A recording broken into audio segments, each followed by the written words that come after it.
Sully, want a treat? Look. No, Sullivan, don't eat that. It's just roots. Coming up on 25 years old, my life changed drastically. It was it was my grandmother died in 2015, and I'm going to do a whole episode on that in May. But for right now, I want to talk about here in March kind of what significant happened in that time. My life changed significantly when she passed away.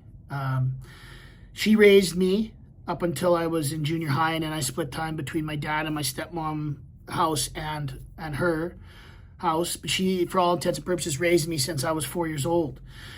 She was a mother figure in my life, and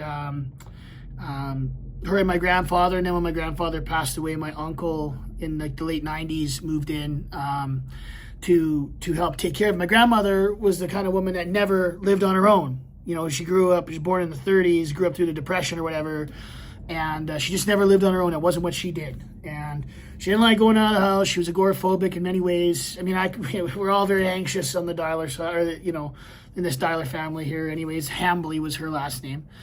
But anyways, my grandmother, she was my mother figure growing up. And when she passed away, there's not a day that I don't think about her every day. And we had to figure what we were going to do with her house, the house that I grew up in. And so what I did was I convinced my dad. I was like, listen, maybe I can make a go at it with the business, and maybe I can get the money to renovate it, and I'll live in the house, and we'll keep the mortgage going, and maybe the housing market will go up a little bit. It didn't at that time period. It wasn't. We made a bad decision to sell it later on, but so I kind of kept over the mortgage, and I moved in there, and it was familiar, but it was different, right? It was my childhood home. It was the home. It was where watching the sun go down behind the garage and through the trees gave me feelings of childhood and memories of my friends and growing up and all these wonderful things. And even reminded me of my dog Bearcat, which was a black lab that my granny had. And, I'm sitting there with my uncle one day, and we're talking, and it was right around this time. It was like kind of end of March, this was a year later now, though, 2016. She died in the summer of 2015, and then as we got into the spring of 2016, that's when I decided to do the house thing. We would go in through all the estate, everything. So I'm sitting there with my uncle, and I'm like, I think I'm going to get a dog. I've always wanted a dog. I miss Bearcat. My dad had his dog, MacGyver, and all the dogs. So we started looking online at ARCS, Alberta Animal Rescue, something with a C, community, I don't know. And we came across these photos. And there was this black lab. And his name on the listing was Sterling Lightning Bolt. Sterling Lightning Bolt. And it's funny. Here was the description. It was something along the effects of, my name is Sterling. I'm a very energetic dog, and I may not always play well with others. I need some training, but I love my owner, and I can be a little colorful and a little forward and a little much. And I love food, and sometimes I like more food than I should, and I love human food, and I do need some work, and things of that nature. And basically what it boiled down to was my uncle was laughing as I read it because it just sounded like me, like a boisterous, polarizing, well-intentioned but polarizing guy with, a hunger and a drive and all these things, but also maybe doesn't get along with everybody.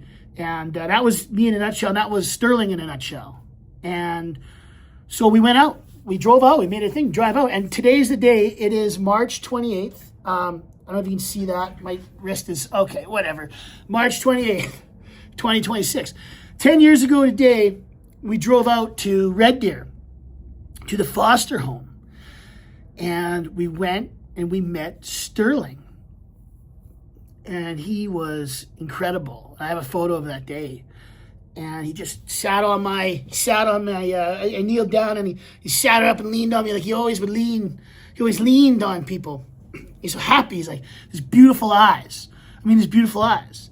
And we took him for a walk, and he wanted to go into the river, and he's a water dog, and, he's all this, and he loved the river and this and that, and he loved to swim, and took him back, and, I noticed something, though. And she told me this. She goes, he kind of got pushed around for food, all the other big dogs, because he was only like one.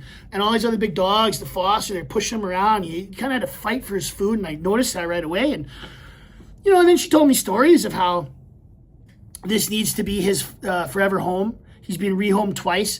The first home that he was at, he was kept in a garage, okay, and kept in a crate. And he got fed one time a day food scraps off of people's dinner scraps. He was kept in the garage, didn't see, wasn't allowed to be in the house, crate lifestyle in the dark in the garage. So he got pulled out of there. Then he went to another family, which named him Sterling Lightning Bolt. And I guess the problem was he was too high energy or wasn't trained well enough. So they said, F you, I don't want you. And they sent him to ARCs. Poor guy. But he took to me instantly. And so, drove back home and talked about it with my uncle and this and that. And anyways, a day later I called and I said, yeah, I'm gonna, she goes, I'm interested in Sterling, I say to the lady. And she goes, well, I'll tell you what, his name is Sullivan. We've been training him as Sullivan the last couple months. And I know it says Sterling on the thing, but his name is Sullivan, just so you know. And I went, that's great. I love Sullivan a lot better than Sterling effing Lightning Bolt. Okay, what the fuck? So anyways, I decided that Friday, it was a Friday or Saturday, I was going to drive out end of March 2016 and get Sully. And the morning, I had just moved into the house that week. And that morning, I remember I woke up. There wasn't even blinds on my bedroom window. That's how fresh it was moving in. And I remember waking up and seeing the sun come up, and I kind of fell back asleep. And then I saw my grandmother in my dreams, and she was saying, "It's going to be okay, Jay. Trust me, it's going to work out. Trust me, it's going to work out. It's going to be okay." And I guess it did. But I was so worried about getting that dog was the right decision and everything else. But 10 years later, boy, it was the best decision I ever made. My best friend. It was weird that she came to me in that dream, but I believe in that stuff. And knowing what was ahead in my life and my health and everything else and the battles I had to wage personally and health-wise and relationships, I don't think it would have worked out without Sullivan.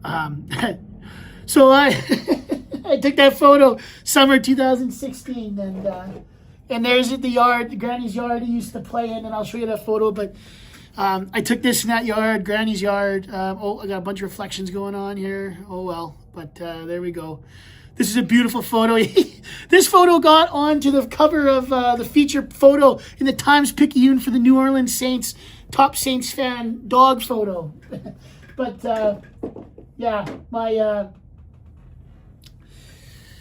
I went to go get him that weekend, and I drive out there, and I pick him up in Red Deer, and I'm driving him back. And he's a crate dog, so he's safe in the crate. So we kept him in the crate the whole way back. And my uncle, we get back to the house. My uncle's he had bought a hot dog cart. He was gonna be selling hot dogs. He was cleaning that and this and that, and I got Sullivan in, and I got some groceries that I got. Somebody got some groceries. I don't know when I ever had the groceries. I had a whole loaf of Alpine bread. The grains and stuff on the bread. I had that sitting on the counter, and I'll never forget. Sully's in the yard and he's running around, he's darting around and all of these things. And he flies into the house, and I'm talking to Sean about his hot dog cart, and I heard this, and I run inside, and where the loaf of bread used to be, there was just a bag of emptiness. Sullivan had ate the whole loaf of bread in his first day in his first moments with me. Oh my God. This dog loves food, does he? Yeah, he does. I remember later that day, I was like, we'll celebrate. We'll go get a bottle of Hennessy. And I went, I got a bottle of Hennessy. It was in a paper bag, and I put it down on the bench outside. My neighbor Mike Lang came over and see me and Sean and meet Sully. And Sully's running around. What does Sully do? He sees his bag. He thinks there's food in it. He grabs the bottle of Hennessy in the paper bag, and he's running around in the yard with the Hennessy in his mouth, and it falls down. I'm going, oh my God, hope he didn't break into the glass. This dog's wild. This dog's wild. And he didn't, but it set the stage for so many food thieving things that I could ever remember, more than I could ever remember. That first day, he ate a loaf of bread. He tried to get into the Hennessy. He was everything the description said and more. But boy, he was a fun-loving puppy. And he gets so excited when you take him to the dog park, and you take him, and he loved women. Like any woman he'd go up to, he gets so excited when he'd see a woman. He'd always give him the bum. He'd give everybody the bum. He'd lean up his bum against you, and then he'd pee when he's really excited. And I can't tell you how many ladies, I mean, would have been good if some of them were nice single ladies at the dog park, but he peed on a few ladies. Most of them were older ladies, unfortunately. But maybe, again, if you're peeing on the young lady, it's a good conversation opener, but maybe not the best way to start a relationship. So I don't know. But he would pee and get excited, and he just loved it was just such a fun-loving boy. A handful. I remember we did... So that weekend was WrestleMania weekend, and I had people over for WrestleMania 32 down in Texas. It was down in Texas. And it was a big Hell in a Cell match, Shane McMahon, Undertaker, like a whole thing. And it was a great WrestleMania. And we had people over, and I remember we had people down in the basement, old school, and I said, screw it, I'm going to order Chinese food for everybody. We had all the Chinese food laid out on the table, and like, we're all getting excited. Shane McMahon jumps off of the cage, and we're like, oh my God. And in the midst of everybody going, oh my God, Sullivan comes storming in. He grabs the chow mein. The chow mein's gone. There's noodle trails across. Now we're trying to find him, and it's like I'm a detective tracking down a trail, a blood trail, but it's just chow mein and different MSG sauces, and he's got it over by the water tank eating it, and he's got that chow mein. This dog is causing havoc. I can't believe the dog's never gotten sick. He's eaten so many bad things. He's so crafty. I remember my buddy Pat was having a barbecue one time, and he was out in the back, and Sully was out there, and everybody, we were eating the barbecue, they're having their hot dogs, they're having their burgers, and he's running around with all the other dogs, far end by the bushes. Now this guy Dave came over. I think his name was Dave. He worked at the Better Butcher right by where Pat's house is and where we grew up. He got their laid off shift. So he gets there, he starts grilling up his own hot dogs, right? The sun's coming down now. It's a beautiful summer day, summer evening. And I'm sitting on the deck, and I'm watching Sully, and I see Dave over there. Dave gets his hot dog. Now, he's catching up with people, so he's talking to people, and he's got his hot dog like this, and he's got his beer here, and he's going, oh yeah, it's great to see you. Sorry, I was working. And I'm looking across, and I see Sullivan, eyes flash like ding, ding, ding, like a slot machine hitting the money. And I watch him. It's almost like it was slow motion. That dog, he's galloping over. And the guy's holding his hot dog like this, down by his hip. And Sullivan, no word of a lie, he jumps up, comes around this way, right? He jumps up. The guy's holding the hot dog. So he's holding the hot dog here. Sullivan jumps up, and he grabs, with his little nibblers, he grabs the hot dog midair, slides it out of the bun, and takes it over to the thing. All while this guy is talking, and after he sees Sully dart past him, he goes, what? And looks down. What happened to my hot dog? Sully snatched it. He's snatched it. I've never seen that, and you could never recreate that. He slid that dog right out of the bun. What a guy. What a guy. Yeah, that first year with Sullivan was incredible.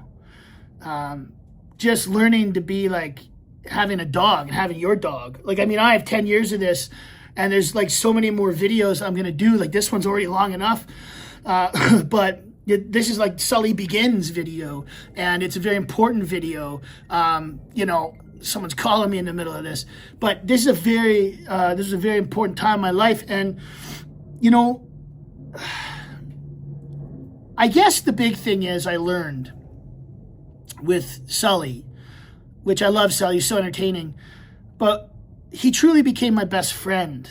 And I was pretty down in the dumps after my grandmother dying, and now with the mortgage and all this for her house, you know, that kind of forced me like into a pressure situation where I needed to make more money. I needed to grow the business. And how do you do that when you're a guy like me with no financial assistance, no formal business training, none of that shit that makes it like someone gives you a hand up in life, which is great, but not nothing I ever got was it basically, for me, it was, you just got to put your nose to the grindstone and bust your ass even harder. And that's when you learn that to do that, you know, wasn't very good at relationships in my 20s. Like I couldn't maintain a relationship because I was working all the time. I'm trying to build this dream. And then with Granny's house, and it was just like, now I have something that I consider legacy. I'm going to try and make something about this. And legacy became very important to me. It still is. But it's true what they say in business, right? They say, there's some saying that they go, in business, you're best to get a dog because he's going to be your best friend. He's going to be your only friend. And I truly believe that now because, you know, without Sully and the walks and the relaxing and him taking the stress away when I got home, or taking him to the job sites. I took him to so many job sites, you know. That time in my life, having him there and having just a friend and having just, you know, you come home and you're beat, but you got your best buddy. He's happy to see you, you know. And he always wants his belly rubbed, and you know, and you just always like he just, this creature just adores you.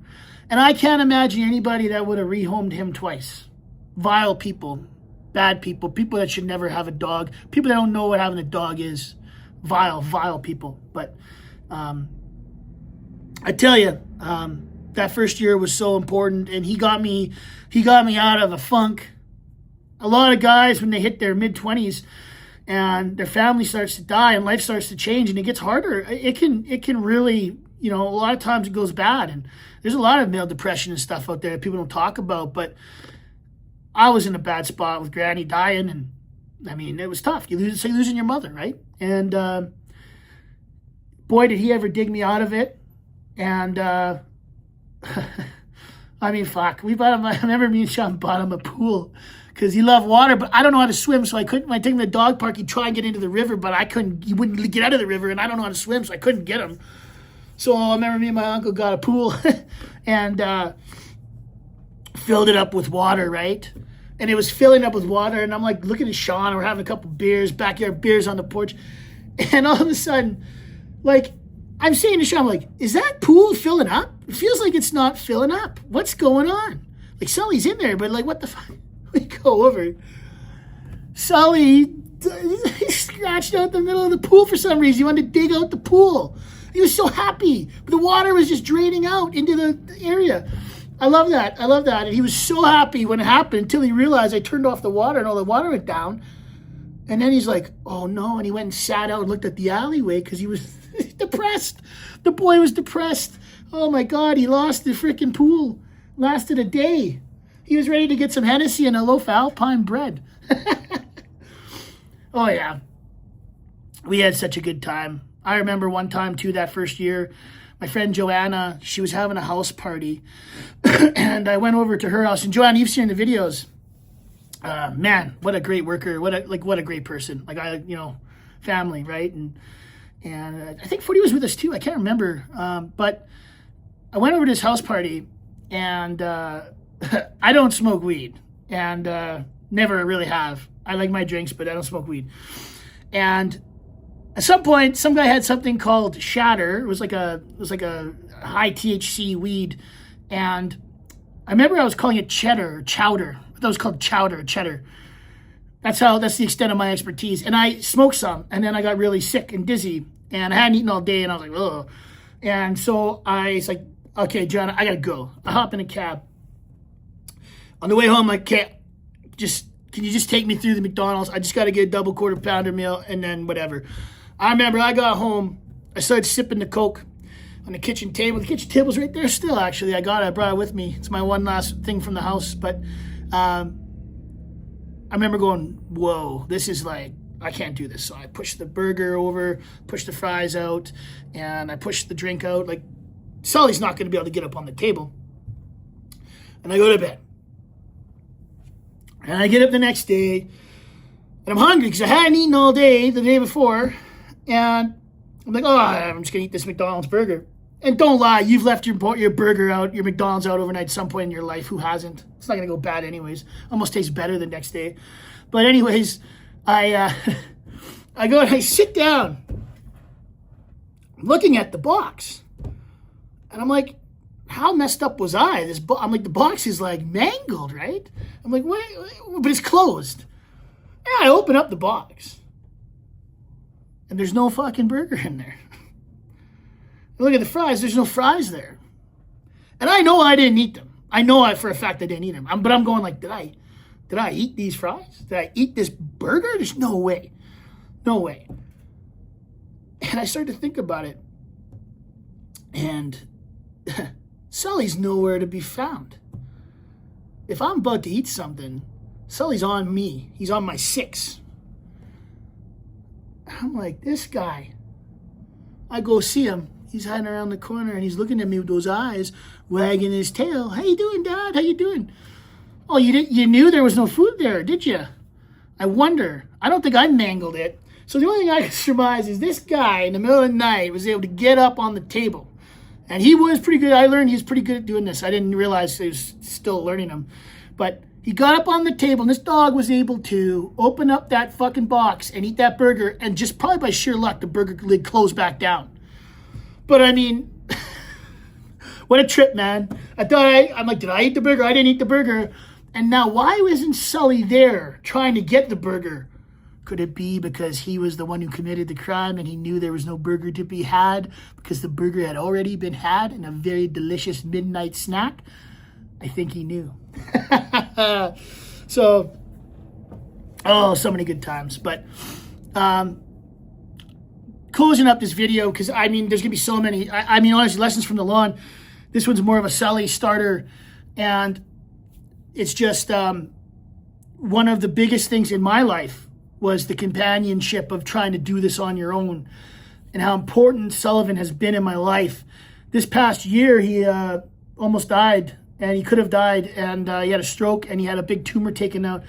That stuff we'll talk about in another Lessons from the Lawn. But as you've seen in these episodes, these like whatever 10, 12, 13 episodes leading up to this one, this has been a life of a young guy learning on the fly, and now we're getting into my mid-20s, and now this is kind of the change in the chapter, in the act. Now we're going to start finding our feet, and we're working hard on all of these things heading into this next set of Lessons from the Lawn. And this is the Sully introduction because he was so crucial.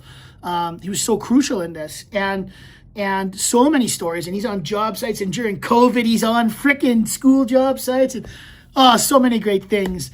But he is deserving of so much time of stories and content. And for the purposes of now, we're hitting the change of maturity and change of life, getting into my adulthood. He came along with it for these next 10 years. In the next 10 years, there's so many stories and lessons from the lawn. I can't wait to tell you. In the meantime and in between time, please like and subscribe.